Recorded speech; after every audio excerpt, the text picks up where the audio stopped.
It is with great pleasure that I get to announce that I am covering Dragon Ball New Hope. Finally, I know you guys are thinking, what took you so long? Well, it's been a busy year for Dragon Ball and I cover a lot of different things, but now I want to go ahead and actually read a Dragon Ball fan manga that has a lot of chapters, and this, I think it's up to chapter 18 or above. So I'm gonna go ahead and jump into this, and I know you guys are excited. I got a lot of positive feedback from the video I made a couple days ago reviewing the fan animation of Dragon Ball New Hope. I'm gonna leave a link to that in the description below so you guys can go ahead and check it out. But yes, I am excited to jump into this. But before I do want to ask you guys a question. What do you believe would happen immediately afterwards if Cell had won the Cell games? Give me your answer in the comment section below. Let's jump in. The story truly begins with Super Saiyan 2 Gohan coming out of nowhere after the death of Android 16. Then we skip a little ahead and we see Goku using instant transmission on Cell so that way he doesn't destroy the planet, because Cell cannot destroy Gohan. He cannot take him out. He cannot fight him one-on-one. So far, history is essentially the same. And poor King Kai, it took him forever to get his house back after this and to come back to life, but this is the moment that ended it. And so I love the artwork on this manga already. It looks exactly like Dragon Ball Z's manga, but it's not a ripoff or a copy. It's doing its own thing and more following the anime than anything. Cell is revived and then comes back to life. At this moment, this juncture, he uses instant transmission to go back to Earth and he immediately kills Trunks, the catalyst to the entire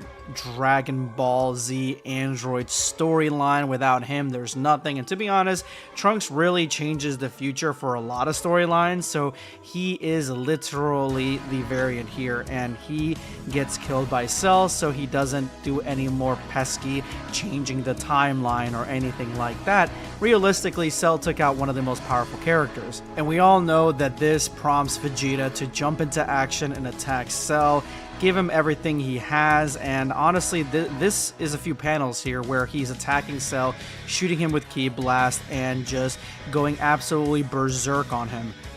We do get this interesting little conversation here, or mention from Krillin here, that he says, "That was close. Vegeta's power level has skyrocketed. How is it possible?" Meaning that Vegeta actually did get stronger in this interaction, like the pain of losing Trunks really pushed his power beyond its limits, and he tried to use all of that to take out Cell. But we know that that isn't exactly what happened. But now, from this story's perspective, we know that the Vegeta didn't just attack Cell with his normal power, he actually got a power boost. Even Piccolo doubles down on it and says that Vegeta, his rage, had him break through his limits, which is stuff that we've covered in depth here on the channel when it comes to Saiyans and how easily, or I mean relatively easily, they break their limits from time to time. But ultimately this is for not because Cell didn't even take any battle damage whatsoever and knocks out Vegeta. So regardless of how powerful Vegeta had gotten in that moment, Cell was ultimately stronger. As pathetic as usual, Vegeta, your sadly trespassed son would be ashamed of you. And this causes Vegeta to get another jump in his ki and his battle power, and he attacks Cell again, this time actually dealing a significant strike on him, showing that even though Cell is at a little bit higher than Super Saiyan 2 level, at least in this iteration, Vegeta at Super Saiyan was able to breach that chasm. But of course, it's a blink it and you miss it moment, because in the blink of an eye, Vegeta gets shot down to the ground and completely taken back to base. And this is more in line with what happened in the actual Cell arc, and we got that little change, but I'm sure it's going to be very important in the future of the story, showing that even a Super Saiyan can kind of close that gap when it comes to power if they're angry enough. Now, Cell being upset with the fact that Vegeta even got one hit in on him like this, he ends up deciding that he needs to take out the trash, and he shoots like a very small missile, but I'm assuming with Vegeta being knocked out like this, it's going to be something that's going to eradicate him and completely destroy him right then and there. And so Gohan decides to try to save Vegeta, and this is what screws up the future. Well, I was not expecting that. Killing you will be easier than I thought. And Gohan's arm is completely shattered. So that blast even was strong enough to damage Super Saiyan 2 Gohan, but again, Gohan did have his guard down. It was his blind spot. He wasn't ready for that sort of blast. He was literally just blocking Vegeta with his body. We skip now to one of the most legendary moments in all of Dragon Ball, which is the Kamehameha clash between Cell and Gohan. This is by far one of the coolest moments in all of Dragon Ball Z, Dragon Ball Super. Definitely iconic, and I'm curious to see how the story is going to change in this moment right here, if this is exactly where it happens, because I know that this story is essentially a what if Cell actually survived going into the Buu arc. So I know that much so far. I want to see exactly what Cell does and how Gohan loses in this fight. You need to focus, Gohan. I know you have the power in you. You need to let it all out. I'm trying, Dad. I don't have any strength left. My body, it's hurting too much. Sorry, Dad. He's become way too strong. I can't hold on anymore. And that's my best Gohan, Kid Gohan, Teen Gohan impersonation. That's as best as I can do. But ultimately, this scene is in the anime and in the manga. Not the part where Gohan is essentially kind of giving up. In the middle of the fight, he's like, he's way too strong. I can't do anything against him. If I try to fight him anymore, my body is just going to start breaking down. At this point now, he's taking far too much damage. And I think that is why that little change needed to be necessary, where Vegeta did get that punch in, because the attack that Cell must have hit Vegeta with was probably a little stronger than what it was in the main timeline in the Dragon Ball Z manga and anime, because in the anime he was just kind of trying to destroy Vegeta, like relatively like get him out of the way, he's done, like he's get him out of here type of thing. But in here he got punched in the face after Vegeta his ki skyrocketed, meaning that, you know, Cell's a little bit more pissed off that he drew a little bit of blood.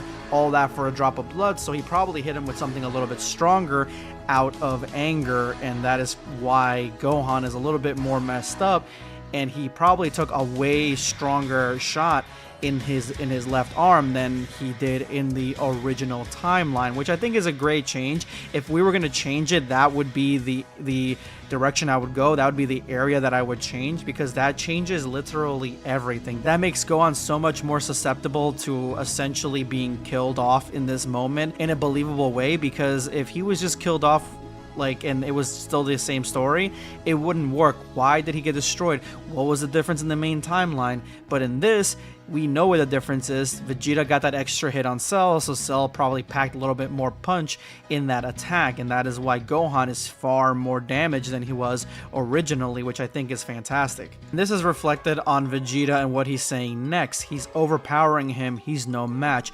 Damn you, Cell. It is the end, which is not what happened originally. Like, even right here, Vegeta isn't even trying to shoot Cell in the back like he did in the anime, because I'm assuming he realizes that it's all over, because Gohan does not have the power to defeat Cell in this moment. And in the original timeline, he knew that Gohan did have the power, just like Goku thought.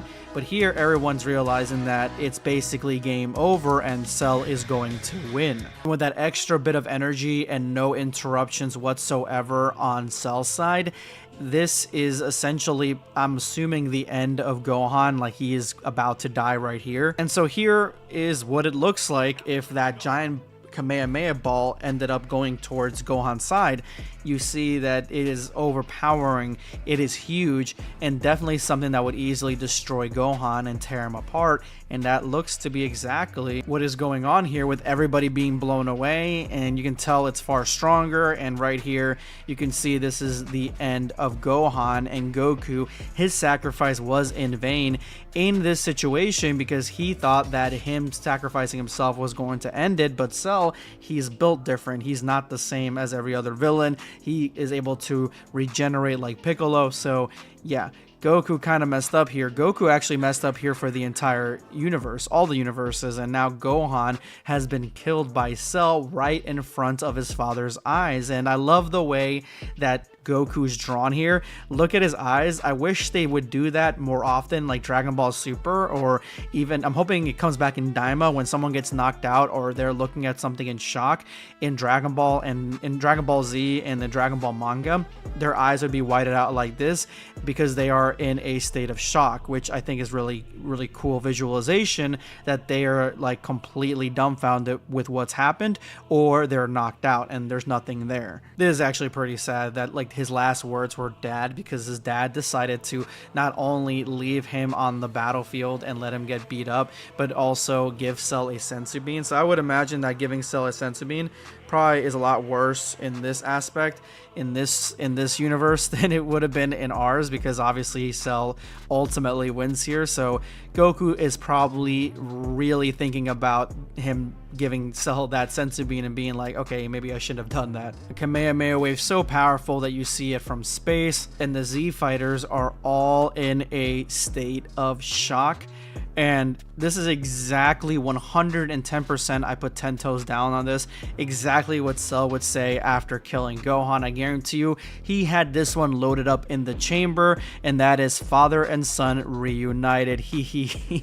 Which is a great line, to be honest with you, and it's definitely a banger from Cell. So yeah, this does not look good for the rest of the Z fighters. Not to mention that Chi-Chi would have seen that from her house, because this whole thing was being televised, and Goku here, Goku is apologetic. I'm so sorry, you guys. It's all my fault, because it is his fault in this.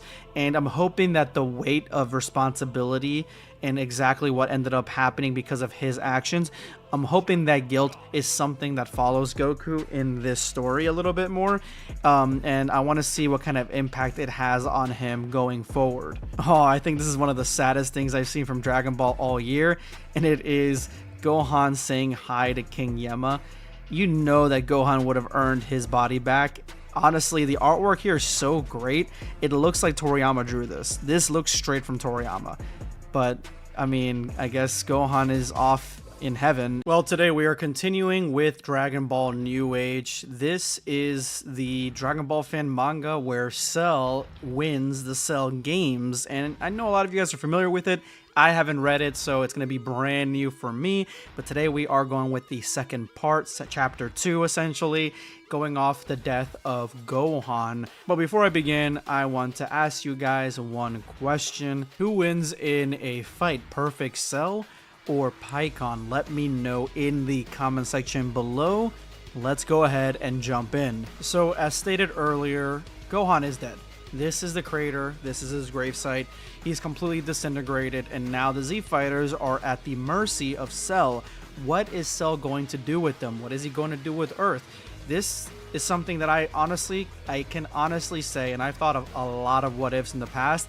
I probably have never thought about this one, because it just kind of seems like it's obvious that he would destroy Earth and move on, similar to like Kid Buu or something. Maybe go around the universe, maybe look for Beerus, or maybe Beerus finds him. I don't know, but let's go ahead and see what Dragon Ball New Age thinks happens after Cell wins the Cell games. Haha, your last hope just went up into dust. The end is near for you, roaches. Even though I used a lot of energy fighting Gohan, you still don't stand a chance against me. Don't worry, your death will be quick, because I will annihilate you. So we got an answer as to what he's gonna do. He's gonna kill the Z fighters right here and now. And normally you would think he doesn't need much to kind of take them all out, but there are a few of them and they are spaced apart, so I can see why he would need to like pull back and charge like this. But you can see that the energy blast really isn't that big, because he doesn't need that much energy to kill all of them. Like the strongest one here is Vegeta. Trunks is still laying on the ground, and there really isn't anybody else that's stronger like that. And Vegeta was already about to be easily killed by a very small ki blast. So yeah, it doesn't take much to kill them right here. And this is actually probably one of my favorite panels so far in this manga, where you see the Z fighters getting killed, and you can see that Dende has been watching, and he is watching them all die.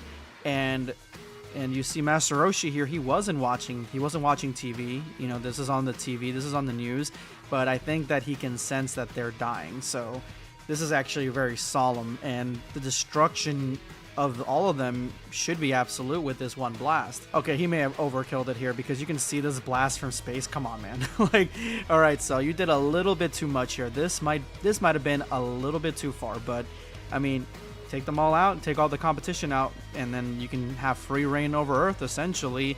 I mean, the cross here with the Earth and his friends getting killed, and then Goku with his eyes closed because he can see everything through King Kai witnessing it is pretty harsh, honestly. And I mean, Cell is really the only winner here. Obviously, this is the point of the manga. That's what I call a cleaning well done. And yeah, he cleaned house, essentially. They're all dead except for Krillin. Krillin's the only one that survived. Okay, so he's outside of the path of destruction, so he may have gotten some collateral damage from it. He may have gotten some shrapnel and, you know, a little bit hurt from it, and that's basically it. He didn't really get damaged at all in this attack. He looks like he's still pretty all in one piece. Impressive, you're still alive. You barely escaped the explosion. Pretty tough for such a weakling. Puny insect. I'll send you join your little friends. I'll send you to join your little friends. But that's when he gets a notification here, and he looks over and sees Android 18, and Krillin looks like he begs, man. He begs Cell not to kill 18. Kill him instead. Don't do this. And Cell, I don't think he's gonna have mercy on Android 18. No, Goku is dead, and I surpassed the limits of my perfect body. This pitiful android doesn't have any reason to exist. It must disappear, which is logical. I mean, the only reason the androids were alive was to kill Goku. They're all essentially dead now. Goku's also dead. There's no reason for them to be alive. I wonder if Goku was still alive, would he kept Android 18 alive? But I don't think so. But with Krillin begging, this is pretty harsh. This is pretty harsh to watch, to be honest with you. I didn't think that Krillin would have the balls to stick up to Cell like this. In a Krillin and Cell conversation over Android 18 is something very interesting. I have not thought about this at all. And our sweet baby angel 18 dies relatively fast or easy, I don't know. In one explosion, she's completely gone with Krillin gazing at her. Everyone's dying here, and I think Krillin might be next. That takes care of that. It wasn't nothing more than a useless android. Krillin blubbering over here because he almost had himself a waifu. So you destroyed my waifu. Why? Why, Cell? Why did you do that? Huh? Blow up Earth? Dude, Krillin is so distraught, he's like, go ahead and blow up Earth. He like, you know what? I lost my girl. I lost my android. My waifu android here, and you know what? Life's not worth living. Just go ahead and kill me and destroy Earth anyway. Like, he's ready to give up, and he's ready to give him the world. He's ready to give up on everybody. And Cell's like, what? I have no intention of destroying Earth. Surprisingly, thanks to Goku's instant transmission, I now have an infinite number of galaxies to destroy. So don't worry, I will soon leave Earth. But before that, I'll ravage it and its inhabitants. And to kill you would be an offense towards my perfection. No, I will let you continue your miserable existence in the shame of your weakness. Yeah, I mean, the English is a little bit off, but definitely something that I would see Cell actually do, and 100% I can see Cell actually say. And Krillin's like, I swear to God, you're gonna pay for this. And Cell's like, yep, I'm sure I will. Bye. Like, he doesn't believe him. I'm hoping Krillin has some sort of story arc in this manga, like something that maybe makes him stronger, or maybe he's integral in Cell's death, something. Because I mean, just everything that's happening with Krillin being the last one to be alive from the battlefield, it just seems like Krillin is going to have a very important role in this story and bringing about the death of Cell. Definitely poetic. I'm hoping that is the case. So this page actually was next in the manga, and it's just Gohan floating there with the halo. I thought it was cute, so I put it in here. But even though the last page said it was the end, it actually isn't the end. We cut to King Yema's palace, where Goku is begging King Yema for something, and King Yema's like, I'm busy. Literally, King Yema actually says Cell left Earth, but he has destroyed half the population of Earth. So he's already attacked Earth and its major cities before he left, which is relatively quickly. And so what is Goku asking here? He says, no, even though he died defending the Earth, the sheer number of bad things he did prevents him from going to paradise, which of course he's talking about Vegeta. However, the death of his young son changes things. It would take a lot of work to find him a suitable tutor. Alright Goku, I accept, but first offense, he's off to hell, which means that the only reason that Vegeta got his life back is to be a dad. Because sadly, it looks like Trunks also perished. And Vegeta holding little baby Trunks, who also has a halo, and he got his body granted back, is actually really cute, really sad, and just really funny because of the way that Vegeta's like, you, damn it, Kakarot, you even in the afterlife, you find a way to humiliate me, because he's like now forced to be a dad, kind of, since in the entire Cell arc he sucked at being one. Hey, it's me, Goku. Wait, before using the Dragon Balls, I need to talk to you. Goku? We're in the other world with King Kai. He thinks it would be wiser to let things flow naturally and accept our defeat against Cell. I'd have loved to fight him again, but King Kai is probably right. After all, Trunks came from the future to warn us about the androids, and after that, an even bigger threat appeared. Just like in Trunks' future, maybe this time it's destiny. We can't escape from it. It's not an easy call to make, but we'll stay here. So they're saying that they're going to stay there and they're not going to be wished back, even though they have capabilities of wishing them back, which I think is a huge mistake. I don't think that Goku would ever say this unless there's a plan. I don't think that they're going to be like, you know what, we'll all just stay dead. Like, we'll all just stay dead. Remember, baby Trunks is still dead. He's in the afterlife with Vegeta. So, like, what is Goku talking about? Are you kidding me? You can't leave us like that. My baby boy and my parents died when Cell blew up West City. Bulma, the boy is safe here with me. Kaio-sama isn't wrong. To revive the Earthlings could alert Cell if he felt their energy. If he came back, you couldn't protect Trunks and you'd lose him again. With Earth's warriors gone, I don't think he'll come back. You'll be safe, so with me, the Saiyan race dies. Thank you for all. Farewell, Bulma. And, I don't know about this decision right here, to be honest with you. Like, if I really had to think about it, I do understand where they're coming from, because they don't have the power yet to be able to face off against someone like Cell, right? So they don't have that power yet, and I do understand if the life forms came back. I mean, Cell would 100% understand right away. They're using the Dragon Balls. They brought everybody back with the Dragon Balls, and now we have a serious situation because he's going to come back and destroy the Earth proper this time and not just half the population. So I understand that 100%. But I feel like for Bulma's sake at least, they could either A, just wish back Trunks, baby Trunks, so Bulma can have him, or B, they need to come up with a plan to get stronger in the afterlife, so when they do come back to Earth, they are strong enough to face off against Cell. And we already know that all the Saiyans that are there, Vegeta, Goku, and Trunks, and Gohan, all can go possibly Super Saiyan 2, Super Saiyan 3, all that stuff. So I'm hoping that that is where this is headed. Hey you, Emma. Kakarot told me our bodies won't age in the other world, but what about my son? There is no way he stays like this. You've got some nerve talking to me like that. Don't forget that you are here only because of my goodwill. I had never thought about it. Vegeta is right. Trunks can't stay as a baby forever. I am also concerned. You idiots, you are going to heaven, not to hell. It's obvious he won't remain as a baby for eternity. That would be a curse rather than a privilege. The little Trunks will grow normally into adulthood. The same goes for your son Gohan. You hear that, mini Trunks? You'll be able to grow. It's your dad who must be happy. He won't have to change your diapers until the end of times. Shut up, Kakarot. Like, Vegeta was trying to get like a little shortcut here with the baby and be like, come on, just age him up so I don't have to clean his diapers and take care of him and feed him and stuff like that. But it is interesting to think that Gohan and Trunks are going to be growing normally in the afterlife, like reaching adulthood. And like, where does it end? Do you like have a certain age that you stop growing? Like, how is this going to be explained in the future? I don't think it will be. But maybe, because if they're all going to be aging at some point, maybe they'll be wished back and then they'll be old. 7 years passed since Cell left Earth. Humanity is still reeling from those terrible moments, but life finally went back to normal, and finally the world knew peace. Welcome back, guys, to part 3 of Dragon Ball New Hope. Before I begin, I got a question for you guys. How strong do you think Madara would get if he trained on King Kai's planet? Let me know in the comment section below. And as always, thank you guys so much for being here.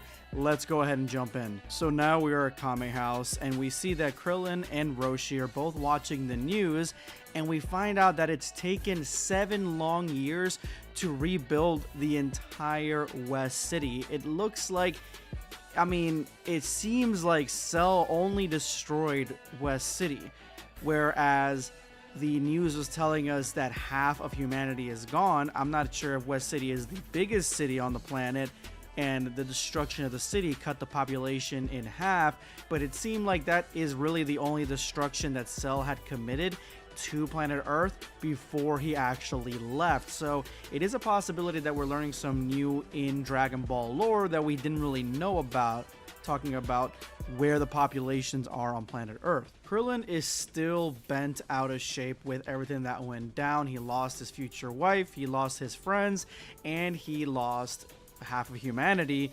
Roshi literally just tells him to buck up. He's like, it's time to move on. It's been 7 years, almost 10 years, which to me is surprising amount of time that Cell's not there. It feels like a long time. I feel like Cell would have came back by now, to be honest with you, but it is a large universe, and even with instant transmission, it may have taken him a long time to go across it, but how many worlds and how many planets and solar systems has he completely crushed and destroyed because he was basically gone for 7 years? It's a long ass time. Sorry, Master, but it's during West City's rampage that young Trunks, this monster, caused so much misery. I remember poor Bulma. I hope she is doing fine. Stop beating yourself over this. Even though Cell spared you, you couldn't have done anything to prevent the disaster. And so that is the real reason right here that Trunks ended up passing away. So did all of Bulma's family. And I believe West City is actually where Capsule Corp is located. So that means all that Bulma held dear the entire time she's been alive on planet, that is all gone. Everything that she cared about is basically gone. Even her husband, Vegeta, is gone. And I mean, what Roshi's saying is absolutely true. You couldn't have done anything if you wanted to. There's absolutely no way you could have stopped Cell, even if since he spared you, you couldn't have done anything. You could have probably, the most you could have done is probably gone there to save as many people as possible to get them out of the city. That's about it. If only Goku and Gohan were not dead. Indeed, but our friends wish to not be brought back to life. We have to respect that decision. Roshi is surprisingly chill with everything that's going on, like quite literally not seemingly caring about the entire situation. And I understand as an Earthling, and they don't really have any sort of viable situation where they could, you know, try to face off against Cell and defeat him. I could see where they would be really upset about the situation, but I mean, Cell is an android. Androids are made by humans. I mean, Bulma could have made an android to defeat Cell if she really put her mind to it. And honestly, Krillin should be in the hyperbolic time chamber or the room of spirited time training if he really cared that much. But it looks like Bulma is finally coming back into the picture. She's coming to Roshi's island. That's her ship. But it seems like maybe it's been 7 years since they've seen her, which is a long time to not see a friend whose whole family was wiped out. So it actually wasn't Bulma, it's Chi-Chi who's at the door. I thought it was going to be Bulma, but no. It's Chi-Chi. I guess she has learned how to fly, or maybe Bulma is coming in right behind her. So Chi-Chi's a little upset as to how scared Roshi and Krillin got with her presence, how startled they were, thinking that it was Cell. She's also kind of upset that they're just sitting there in front of the TV. I think Chi-Chi is more on the lines of we need to get shit done and actually train and do something because everyone's gone. Like, I don't know why you guys are just hanging around. So she does ask them to come back with her, come outside, because she needs a favor from them. Chi-Chi brings them outside to the ship, and then when she gets inside, someone is missing. She wanted to show them something, but they're completely gone. That is when whoever was waiting for Chi-Chi shows themselves, and it is Goten. Goten is still in the picture. Remember, Chi-Chi got impregnated by Goku right before the Cell games, and Goten would have been born regardless in this world or in our world. So the fact that we got Goten in the story changes a lot of things, because Goten is a Saiyan that has a lot of potential, and I'm actually excited to see what they do with him in this story, if they end up pumping him up, if they end up training with him, if they make him stronger. So they end up meeting Goten, and I still think that it is extremely fascinating how in Dragon Ball a lot of the characters take years, long stretches of time before they actually see each other during times of peace. Like during times of battle and war and threat, they're always right next to each other training and doing whatever. But then once there's peace, they don't see each other for like 5+ years, and they hadn't seen Chi-Chi for about 7 years the entire time, because Goten is 6 here, so she would have been pregnant for that year, and then she would have had Goten. So they haven't seen her for that long, which to me, as Krillin being Goku's best friend, is a complete shame, because Goku, his best friend, needs to help out Goku's family and his wife while he's not there, be a friend of the family and help everybody out. But it seems like Krillin and Roshi have been mainly doing their own thing. But this right here is something that I really wanted to see. I waited that long because you're not good models. You would have had the same bad influence that you had on my Gohan. But I didn't just come here for you to meet Goten. I want you to train him. So that was in response to Roshi being like, why have you never brought your son over before? And she has a reason, and the reason here is that, I don't want you to corrupt Gohan. Gohan was corrupted by you guys, and now she basically got to raise Goten all by herself and give him everything that she thinks he needs. You want us to train Goten, but for what? Didn't you want Gohan to become a scientist? Goten is not like his brother Gohan was. He only loves fighting. I know the world is at peace, but since Cell left 7 years ago, I can't shake this bad feeling. I got deep within me that he'll come back, and on this day, the world will need a hero. I also like video games, and Goten. If this is going to be a story fully focused on Goten, like training and becoming powerful, I am 100% all in, because I felt like Goten is completely underrated in Dragon Ball Super, so I'm so glad that we're getting more Goten content in this manga. To be honest, I have the same feeling regarding Cell. However, I doubt I can shape Goten in a fighter capable of beating Cell. Even Goku and Gohan couldn't do anything. Don't worry about Goten, I trained him, he's stronger than you think. So here we go with Krillin making any excuse in the book not to train Goten, which is a complete shame. Honestly, I don't like the way that Krillin is characterized in here, especially since he is the last surviving member of the team that's still alive, and Roshi is like, just train the boy. I mean, Gohan was younger than Goten is, and less capable and less trained when he went under training with Piccolo, so he needs to train. But right now I'm wondering, can Goten go into Super Saiyan, because that's what happened in the main timeline. So they set up this fight between Krillin and Goten to see how strong Goten actually is, and to kind of compare the two, see where he's at with his training and what he needs to improve on. And Roshi reminds Krillin that he needs to go easy on him, because if he does hurt him, Chi-Chi will kill him. It's important to stay hydrated before training Goten, and remember what I told you before coming here. Seeing Goten takes me back almost 30 years ago. The resemblance with his father is uncanny. It's almost troubling. You're gonna fight too, Mom? No, I don't want you to wreck the ship Bulma offered me. And so you see here that Bulma and Chi-Chi still seem to have some sort of relationship, and the fact that Bulma is offering spaceships or ships in general to, Chi-Chi and I'm assuming other people, means that she's still in business, even though Capsule Corporation's main office was completely destroyed by Cell. It could actually be rebuilt right now. And so Krillin is actually astonished as to how much enthusiasm Chi-Chi has for fighting right now, because she never had that before. But the focus is right now on training with Goten and Krillin, and Chi-Chi says we need to focus on that and don't underestimate Goten. And so the fighting is about to commence, and just my predictions here, and that is that, well, for one thing, Krillin goads him into getting one single hit on him to see if Goten can do it. I do want Krillin to do well because I feel like Krillin is strong, but with Goten being half Saiyan and how powerful he became in the main timeline, I believe that this is like basically evenly matched. I don't know, guys. Who do you think would win this fight? Because I feel like if Goten cannot go into Super Saiyan, then Krillin has an edge, but if he can go, Krillin is screwed. So once the fighting begins, Krillin actually dodges every single one of Goten's blows, like completely. He doesn't land one. Goten starts to get frustrated, and it's easy to see that he is getting a little bit upset with the way the fight is going because he cannot catch Krillin. Krillin seems to be a lot faster than Goten, so to me that means that maybe Goten doesn't know Super Saiyan. So with Krillin disappearing, Goten actually becomes a little bit upset because Krillin is kind of just playing around with him, and Goten is getting mad, saying that he faced off against dinosaurs around his area and it's a lot more fun. Krillin is not being fun right now. He's just kind of evading him, and Krillin's surprised like that he can't sense power at all. He can't sense ki, so he basically doesn't know the basics, and that is when Chi-Chi tells him to forget what she said earlier. Chi-Chi tells him that it's time to show his real stuff, show exactly what he can do.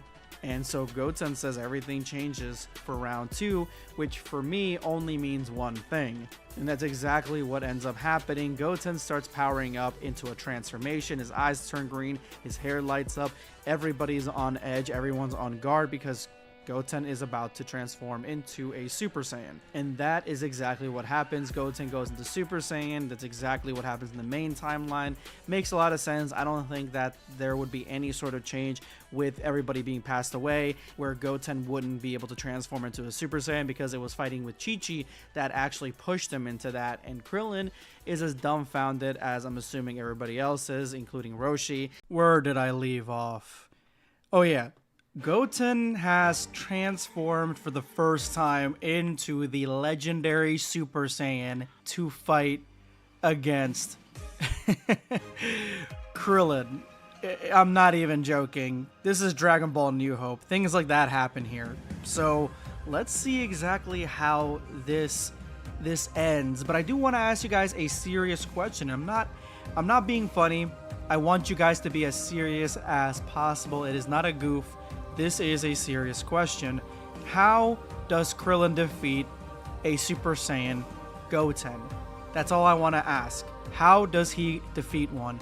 Let me know in the comment section below, guys. Let's go ahead and jump in. Krillin and Roshi are astonished. How could this be possible? How could Goten transform into a Super Saiyan? And Chi-Chi makes it simple that they forgot that they're talking to a real martial arts expert, and once she took away the video games, this is the result. But the craziest thing here is that Goten doesn't know what a Super Saiyan is.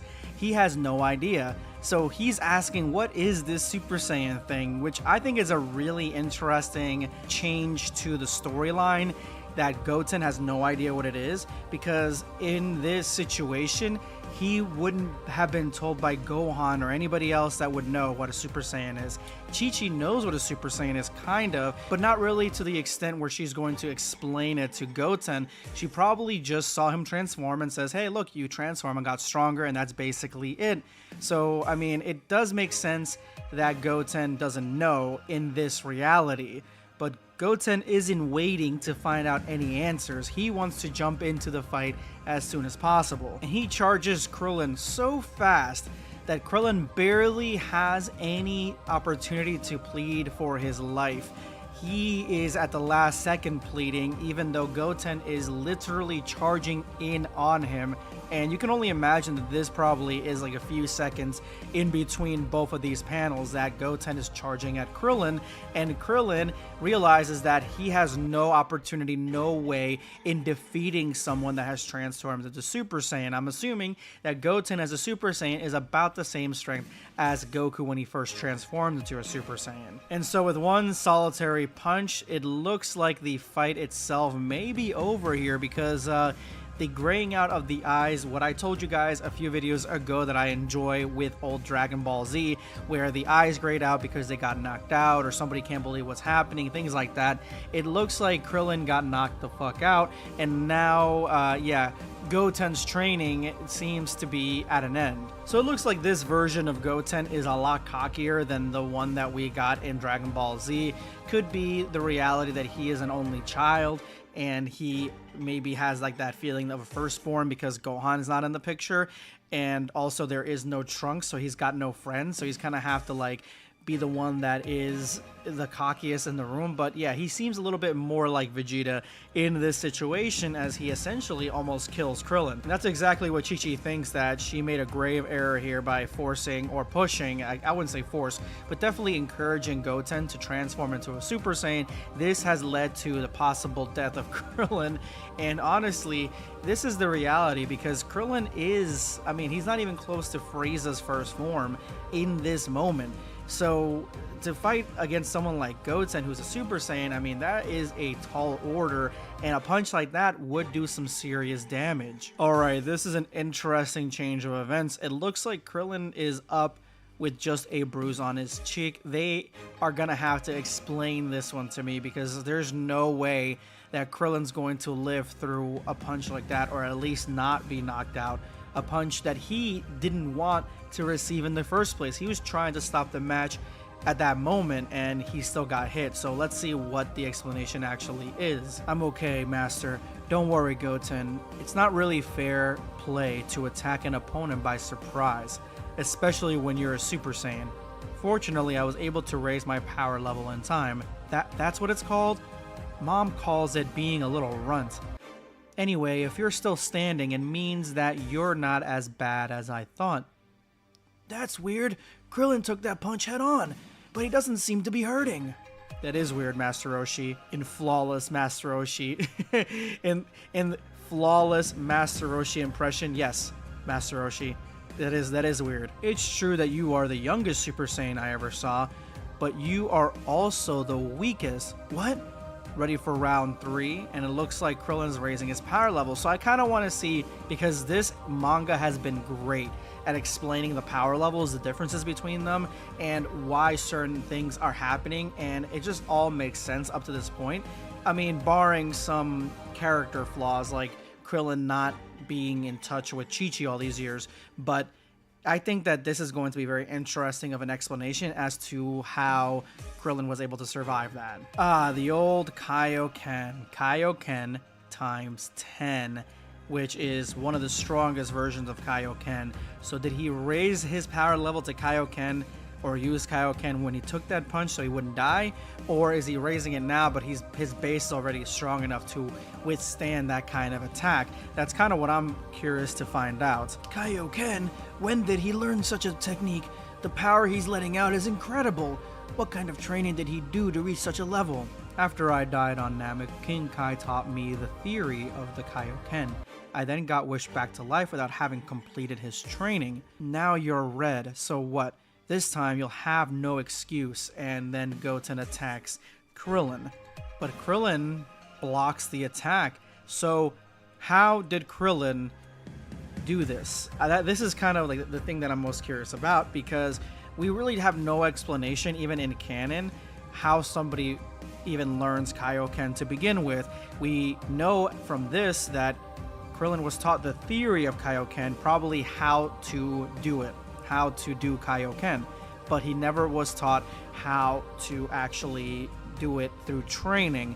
So that means Krillin would have had to do the training here on Earth in this time skip to be able to go in this Kaioken. But the real question I have for you guys is, Kaioken times 10 versus a weak Super Saiyan, like, is that even? Does that put them on even footing?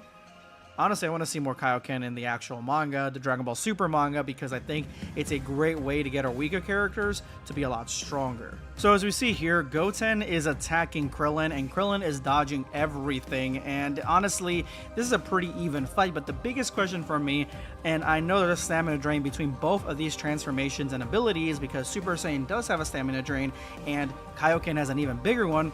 How long can Krillin actually last in this transformation? Because this form could easily overwhelm Goten if done right. But if he prolongs it, he will basically hurt. Remember, this thing hurts your bones. It's supposed to hurt your muscles, rip your muscles apart, all bunch of stuff. So Krillin really is testing the waters using this against someone like Goten. Okay, watch this. This is pretty sick. So Goten attacks Krillin again, and Krillin just literally uses the Force, which is an ability that like Goku has used in the past. Uses the Force to push him back, pushes him right into the water, and then Krillin looks like he may have the edge in this fight. Tired already? You don't master your Super Saiyan form at all yet. Or you haven't mastered. I think that's what they were trying to say. Power down to base. That's enough for today. No, it's not over. Yeah, this is a completely different Goten. He ends up powering up and then uses a technique that looks a lot like Final Flash to attack Krillin. But if you remember, like, techniques on this level could easily wipe out all of humanity, destroy the planet if it touches ground. So yeah, any sort of beam like this kinetically touching the ground is going to destroy the planet. And so Krillin really has only one choice here, and that is to block this or redirect it somehow. And I don't know if the Kaioken times 10 actually gives him this capability, but it looks like it does, and Krillin's able to redirect it straight into the sky. And look at the redirection, just the way that it's drawn. I don't know. I love it when blasts are drawn like so kinetically, like they have a lot of energy to them. And this one, like just the impact when it hit him and him redirecting it, it's just expertly done by the Dragon Ball New Hope artist. Just amazing. It looks like the blast was redirected and hits the water, but maybe that redirection, that initial impact, weakened it to an extent where it didn't blow up the whole planet, so that's good. Oh, he says it here himself. Luckily, I took some of the Force on myself, or else we would be submerged. To have such power at such a young age, that's crazy. And then Goten, I guess he used all his energy for that final attack, and he powers down and passes out. So Krillin kind of outshone Goten in Super Saiyan form. Krillin lasted longer, and I think that Goten would have lasted a little bit longer if he didn't actually use that kind of attack, which was huge, and Krillin would have been on the back foot if he would have kept going with that Kaioken. So Chi-Chi's never seen Goten in this situation, which is actually kind of funny because, like, obviously Chi-Chi can knock out Goten, and then Goten more than likely hasn't been able to be phased by any of the dinosaurs that are around their area. So yeah, this is funny where Krillin has to explain to her what ended up happening, but you know that we are done with the chapter when Roshi says this: "The Turtle School has a new pupil. Goku, did you know about Goten? Is it your ultimate gift to humanity? A new hope," which is the title of this manga. So yeah, that's the title. This is a story seemingly about Goten, I think. So I want to see what Goten can do in the future. I love the fact that Krillin has this sort of huge power-up, and I can't wait to see more from Dragon Ball New Hope. Can't wait for the next chapter. Let me know in the comments below what you guys are thinking about it. This is going to be BlackScape signing off. Take care, guys. Subscribe for more content.